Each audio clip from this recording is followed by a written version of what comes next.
माँ पूछेगी क्यों लौट के आई है, शंकर कहाँ है, तो मैं क्या जवाब दूंगी? क्योंकि मैं तो कुपित हूँ कि ऐसे है कि मैं तो तपस्या करूंगी, अपने आप ही गोरी बनूंगी। भगवान का ब्रह्मा जी से कह दूंगा कि बिल्कुल भी नहीं।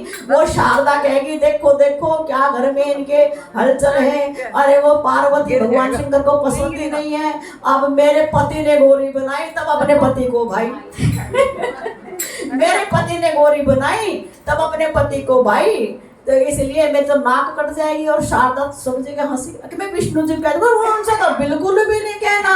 कहले क्यों, लक्ष्मी का मन बड़ा चंचल है, उसका मन तो टिकता ही नहीं, वो सीधे ब्रह्मरानी के पास जाएगी। और फिर संसार में वो तो रहती भी धरती पे ही है, वो तो सबको बताएगी। और वो तो वैसे भी ग्रह लक्ष्मी है, हर किसको क्या कहता है, ग्रह लक्ष्मी सब के अंदर बता देगी, उनसे तो बिल्कुल भी नहीं। और फिर वो कहेंगे लो जी, ये पार्वती ने 5,500 वर्ष तक तप किया और फिर भी भोलेनाथ को ना भाई, तो मेरी कितनी बेइज्जती होगी? बिल्कुल नहीं, अपने आप ही गोरी बन के आऊंगी।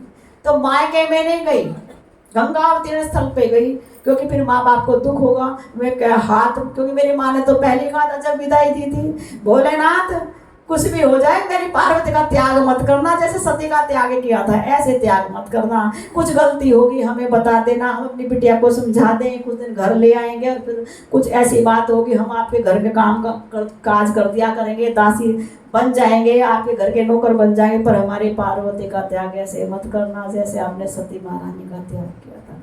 तो उसमें कह मेरी माँ तो घबरा जाएगी, बस मेरी बेटी को त्याग न दिया क्योंकि मेरी माता के घट में एक ही बात बैठी हुई कि कैसे गुजारा होगा। वो शंकर तो बड़ा क्रोधी है, जरा सी बात पे अपनी बीवी को त्याग देता है, मेरी लाडो को न त्याग दे। और जब देखेंगे मेरे साथ शंकर नहीं तो बस और तो कुछ नहीं, यही बात आएगी। अगर मैं कहूंगी भी ना कि 2-4 दिन मिलने के लिए आई हो, तो सोचे कि जरूर कुछ ना कुछ दाल में काला है, जरूर उसका त्याग कर दिया है, तो रोटी पानी सब उनका छूट जाएगा, आफत आ जाएगी। तो घर में नहीं गई, मायके में नहीं गई, और बताया भी नहीं कि मैं तुम्हारे क्षेत्र में आ रही हूँ। सीधे गंगा अवतीर्ण तीर्थ पर गई, और जैसे ही भगवती वहां गई तो खूब उन्होंने तप किया, अकाट्य तप किया।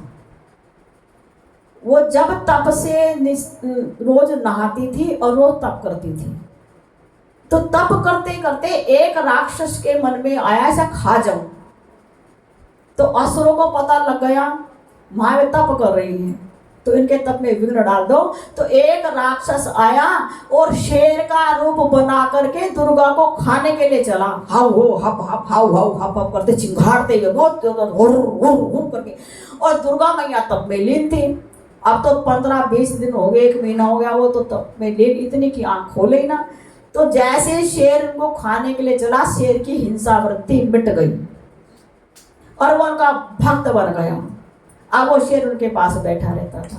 तो जिस समय उनकी बहुत प्रगाढ़ साधना चल रही थी, उनका जब थोड़ी कुछ दिन के बाद आंख खुली तो आवाज कान में कुछ पड़ी। वो देवता वहां पुकार रहे थे कि भगवती देवी, आपने हमें जब महिषासुर को मारा था वरदान दिया था, जब हमने कहा था जब जब पृथ्वी पर कुछ अनाचार हो हम आपको पुकारें, आप आ जाया करना, हम आपको पुकार रहे हैं। ये मधु ये शुभ निशुभ आदि देते फिर से प्रकट हो गए हैं, हम स्वर्ग से फिर हीन हो गए हैं, आप हमारी रक्षा करो, कब आओगे, उनका स्तवन कर रहे थे।